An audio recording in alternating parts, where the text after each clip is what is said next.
내 혼자 괜히 상상하고 들어왔죠. 나는 들어오면 막 수업 시간에 막 이가가 있을 줄 알았는데, 그죠? 내가 미친놈입니다.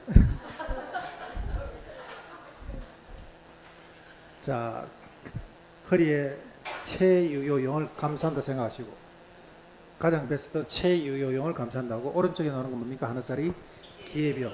여기는 변예, 변동의 척. 그 다음에 하늘을 찌르죠. 외부적 요인 설계, 외부 적합 경제, 외부에서 적과 경제한다 하면 되죠. 밑에는 뭡니까? 기균수수, 기업, 균형, 수익, 배분, 수익, 재정, 체감. 그 다음에 간접적 원칙 두 개, 대체, 수용.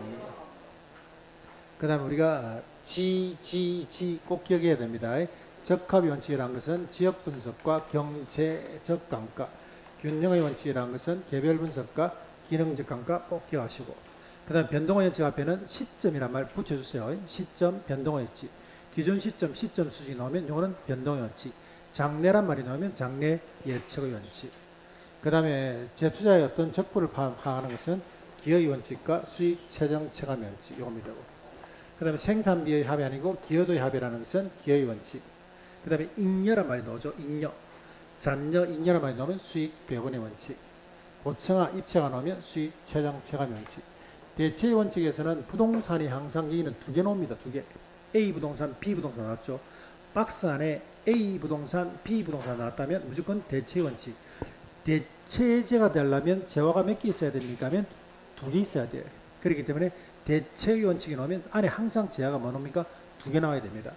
그 대체의 원칙이라는 것은 뭔냐면 효용이 같으면 아무래도 우리가 싼 걸 사겠죠.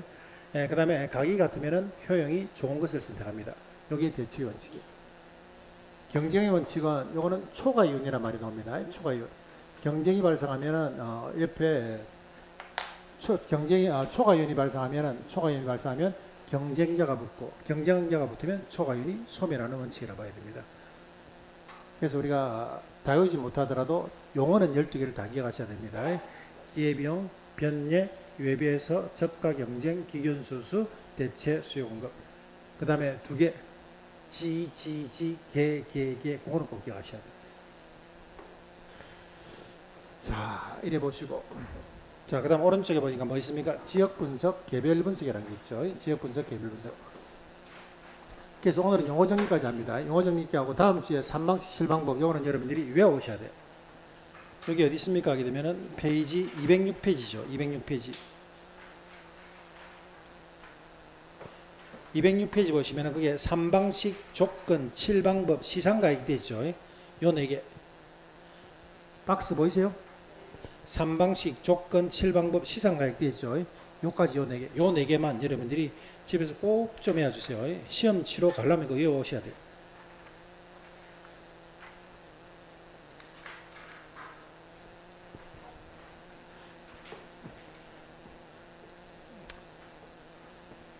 저런 거 외우라 해갖고 제가 항상 말씀드리지만 그죠. 캐치 탭을 하나 딱 만들어갖고 입구에서 딱 들어오면서 휴대폰 번호 딱 눌리고 3박식 7방법 빵꾸 문제 딱 넣으면은 그걸 맞추면 들어오고 못 맞추면 다시 집에 가고 이런 거 하나 만들어놔야 되겠는데 그죠. 전화번호 딱 눌리고 문제가 탁 뜹니다. 저 앞에 들어오는 입구에 그죠. 그거 탁 맞추면 문이 탁 열리고 못 맞추면 계속 서 있어요. 안 그러면 다른 사람 올 때까지 기다려야 돼.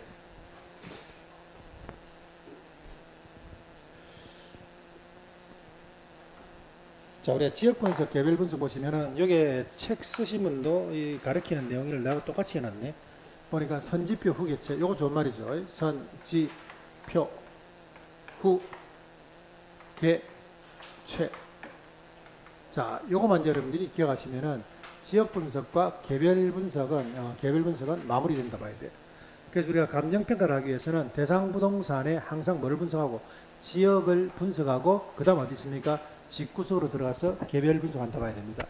이해되세요? 그러면 그런 내용들이 다 어디 있습니까? 하면 요거 6글자 요 안에 다 있다 봐야 돼. 6글자. 선이란 것은 요거는 뭐가 됩니까? 하면 요거는 선행 분석이죠. 선이란 것은 요거는 선행 분석. 선행 분석으로서 뭘 합니까? 하면 요 지라는 것은 요건 뭐예요? 지역 분석입니다. 지역 분석. 그럼 여러분들이 지역 분석을 끄집어내는 동시에 지 다 끄집어내야 돼. 무슨 원칙? 적합. 감가는 무슨 감가? 경, 제, 적, 감가. 그러면은 요 세 개가 전부 다 뭐가 됩니까 하면 이게 선행 분석이라고 봐야 됩니다. 아시겠죠? 자, 이렇게 해서 통해서 뭘 판정하는데 하면 표죠, 표. 표란 건 뭡니까 하면 이거는 표준적 이용입니다. 표준적 이용가. 그 다음 밑에 가격을 판정하는 데 있어서 가격도 가격 수준만 판정합니다. 가격 수준. 그래서 우리가 지역 분석을 통해서 뭘 알아보는데 하면은 그냥 이 지역의 어떤 스탠다드를 알아본다고 해야 돼요. 스탠다드. 아, 이거는 상업지역이네. 상업지역이고 획지를 봤을 때는 한 3천만 원 정도 되겠네. 이렇게 판정하는 것이 이게 지역 분석이라고 해야 됩니다. 됐나요? 그럼 여러분들이 실수한다는 것은 지역 분석 이건 안 틀려. 근데 여기 틀린다니까. 선행분 적합 원칙을 통해서 표준적 이용과 가격 수준을 판정한다. 이렇게 해도 이게 뭐가 됩니까? O가 된다니까. 이해되세요? 선행 분석을 통해서 표준적 이용과 가격 수준을 판정하는데 이때 선행 분석이 뭔데 하면 요거는 지역 분석이자 원칙은 무슨 원칙? 적합의 원칙. 감가는 무슨 감가? 경제적 감가. 이게 한 몸이라니까. 이 한 몸이 뭘 함으로써 선행 분석을 함으로써 뭘 판정한다고? 요거를 판정한다고. 그렇기 때문에 지역 분석 하나만 기억하지 마시고 적합의 원칙, 경제적 감가 같이 가야 됩니다. 됐나요? 이것도 마찬가지겠죠. 후라는 것은 뭡니까 하면 이건 후행 분석이죠. 후행 분석인데 개자가 여기 뭐가 됩니까 하면 이것도 다 끄집어내야 돼. 개별 분석 나왔죠. 개별 분석. 그 다음 뭡니까? 균형의 원칙. 그 다음 뭐가 됩니까? 기능적 감가. 이렇게 해서 개 다 끄집어내야 돼. 그래서 요걸 통해서 뭐를 판정하는데 하면 최를 판정합니다. 최라는 게 뭔데 하게 되면 최유효용이죠. 최유효용과 이때는 앞에서는 지역 분석을 통해서 우리가 스탠다드를 판정했으면 여기서는 개별 분석에 대해서는 이때부터는 구체적 가격을 판정합니다. 구체적 가격. 그렇기 때문에 이러한 내용들이 전부 다 6글자 안에 다 들어있다 봐야 돼요. 그렇기 때문에 지역 분석과 개별 분석 공부하기 위해서는 선지표, 후개체 이렇게 해서 단어만 기억하시면 됩니다. 그 다음에 예를 들어서 앞에 이러한 것들은 지역 분석을 한다는 것은 요거는 전체 넓게 보죠. 넓게 보기 때문에 요거는 거시적 분석, 광역적이라고 봐야 되죠. 그럼 요거는 뭐가 됩니까? 좁게 보는 거죠. 직구수 안에 들어가니까 요거는 무슨 분석? 미시적 분석. 요게 지역 분석, 그 다음에 개별 분석입니다. 선지표, 후개체.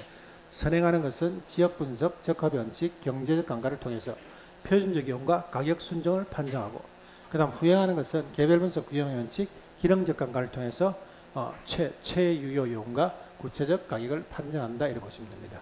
그리고 지역 분석이라는 것은 거시적 광역적이면, 그 다음에 개별 분석이라는 것은 미시적이면서도 지역적이라고 봐야 되죠. 됐나요?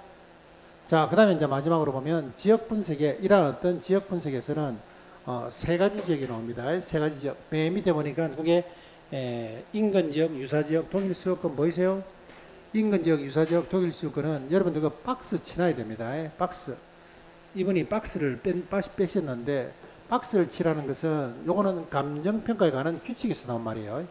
감정평가에 관한 규칙에서 나온 말이기 때문에 요거는 감칙에서 나온 말이기 때문에 여러분들이 박스를 딱 치셔가지고 표시를 해 놓으셔야 돼요.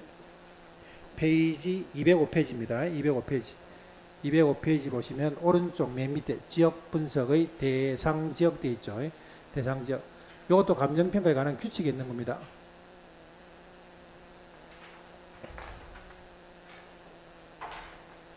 자, 그래서 우리가 거기 보니까 무슨 말이 있습니까 하면 인근지역이란 말이 있고, 인근지역.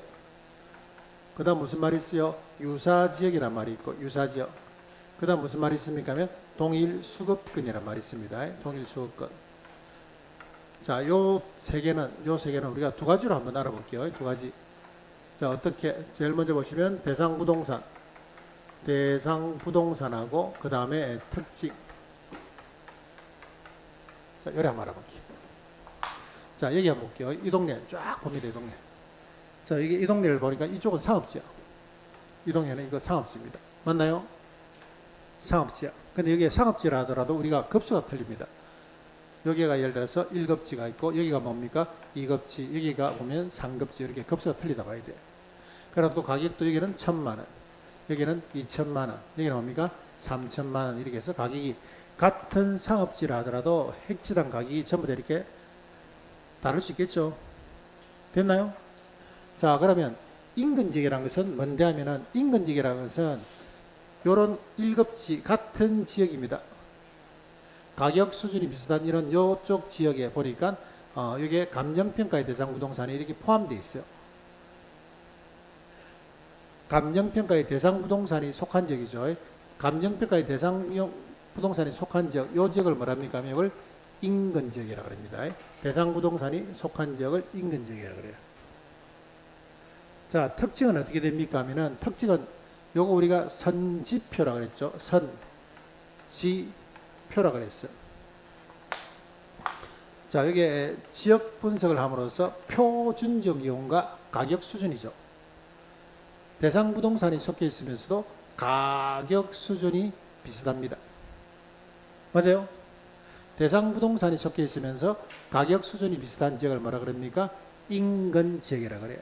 그래서 가격 수준이 비슷하다는 이 말을 어떻게 했냐면 지역 요인을 공유하는 지역 이렇게 말을 바꿨어요. 그렇기 때문에 대상 부동산이 섞여 있으면서도 이거는 인근 지역이라는 것은 지역 요인을 공유하는 지역이다 이렇게 했습니다. 됐나요? 이해되세요? 그 원칙을 하면 어떻게 되는데 대상 부동산이 섞여 있으면서 가격 수준이 비슷한 지역이다 이렇게 해야 되는데 가격 수준이 비슷하다는 말을 어떻게 바꿨다고? 가격 수준이 비슷하다는 것을 가격 수준을 판단한 것이 지역 요인이에요. 그죠? 그렇기 때문에 그 말을 이래 바꿨다고. 지역 요인을 공유하는 지역이다 이래 바꿨습니다. 그러면 인근 지역이라는 것은 대상 부동산이 섞여 있으면서 지역 요인을 공유하는 지역이다 이렇게 하시면 됩니다. 나와서는 안 되는 말은 지역 요인 대신에 개별 요인 넣으면 안 됩니다. 요거 대신에 예를 들어서 개별 요인 이런 말이 넣으면 안 돼. 그럼 유사지역이라는 것은 뭔데 하게 되면 유사지역이라는 것은 이쪽에 보시면 돼. 이쪽에 보면 다른 가격 수준을 가진 지역인데 보니까 뭐가 없습니까? 대상 부동산도 없어. 그렇기 때문에 유사지역이라는 것은 대상 부동산이 섞여 있지 않으면서 성질은 똑같아. 맞죠? 같은 상업지역. 대상 부동산은 섞여 있지 않는데 성질은 똑같아. 그래서 우리가 유사지역이라는 것은 대상 부동산이 섞여 있지 않으면서 이렇게 이야기하죠. 인근 지역과 용도적 관점입니다. 용도적 관점에서 유사한 특성을 가진 지역 이렇게 말하죠. 됐나요? 그래서 우리가 유사지역이라는 것은 대상 부동산이 섞여 있지 않지만 인근 지역과 용도적 관점에서 유사한 특성을 가진 지역을 가지고 있는 유사지역이라고 합니다. 그럼 여기서 나서는 안 되는 말은 인근 지역 대신에 요거 대신에 동일 수급권이라는 말이 넣으면 안 됩니다. 동일 수급권과 이런 말이 넣으면 안 돼요.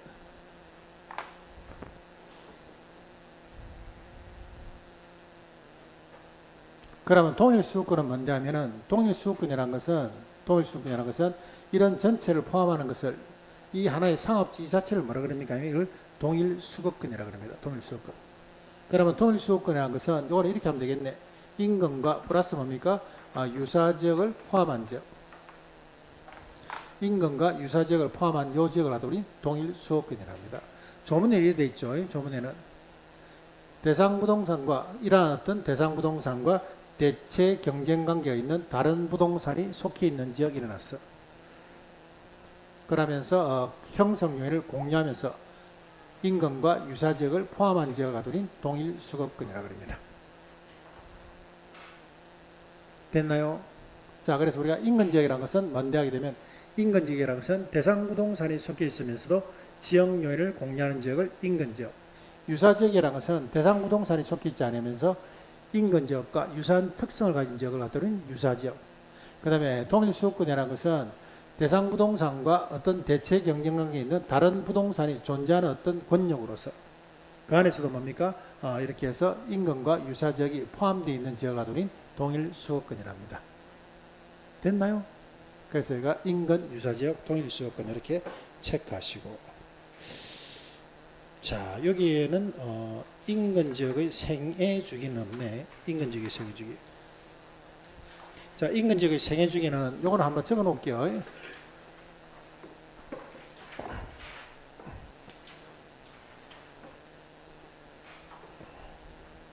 자, 우리가 인근 지역의 생애 주기라는 게 있습니다.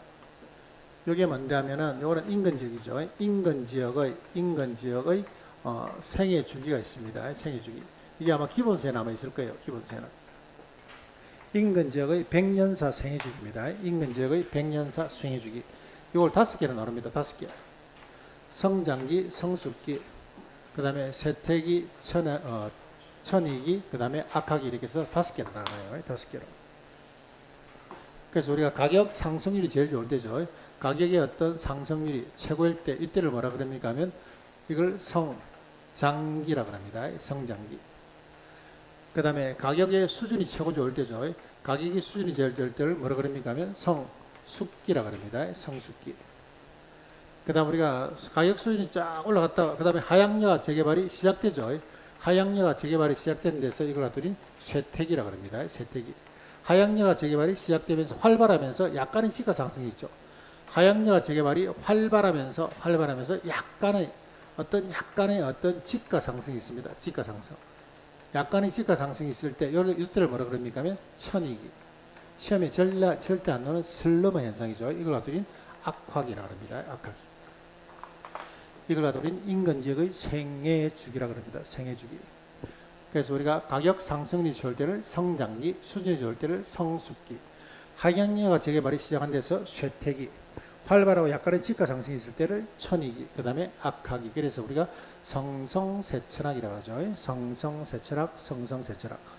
앞에서 우리가 그거 뭡니까? 개발, 관리, 마케팅 파트에서 우리가 생애주기 배웠죠. 전신 안 높여. 전신 안 높여 성성세천학 이렇게 하시면 되겠네요. 그죠? 전신 안 높여 성성세천학 이렇게 하시면 됩니다. 그리고 요거는 여러분들이 쉬워요. 발음이 비슷해. 발음이. 가격이 상승률이 좋으니까 성장기라 하면 되고, 가격 수준이 높으니까 뭡니까? 성숙기라 하면 돼. 말이 비슷합니다. 하향여가 재개발이 시작한 데서 쇠퇴기라 하면 돼요. 그 다음에 활발하면서 약간의 지가 상승이 있는 것은 천이기, 그 다음에 악하기. 됐죠? 상승률이 좋을 때를 뭐라 한다고요?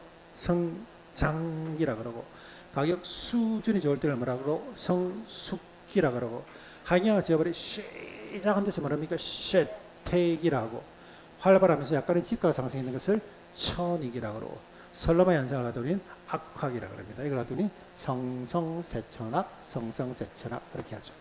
자, 여기까지가 용어정리입니다. 여기까지가 됐죠? 그러면 다음 주에 여러분들이 다음 주에는 요거 다 끝납니다. 요거 다 끝나. 요거 다 끝나려면은 뭘 외워야 됩니까? 하면 요걸 외우셔야 돼요. 그래서 요거 진도를 더 이상 나올 수가 없는 게, 요걸 여러분들이 못 외우시면은 다음 주에 요게 진도가 안 나가. 다음 주에 여러분들 요거 꼭 외워오세요. 예? 어떻게 내가 하기라는 방법은 없지만 인간적으로 내가 믿습니다. 3방식 7방법은 꼭 외워오자. 그래서 여러분들 집에 와서 휴대폰으로 찍어갖고는 잘 안 하죠.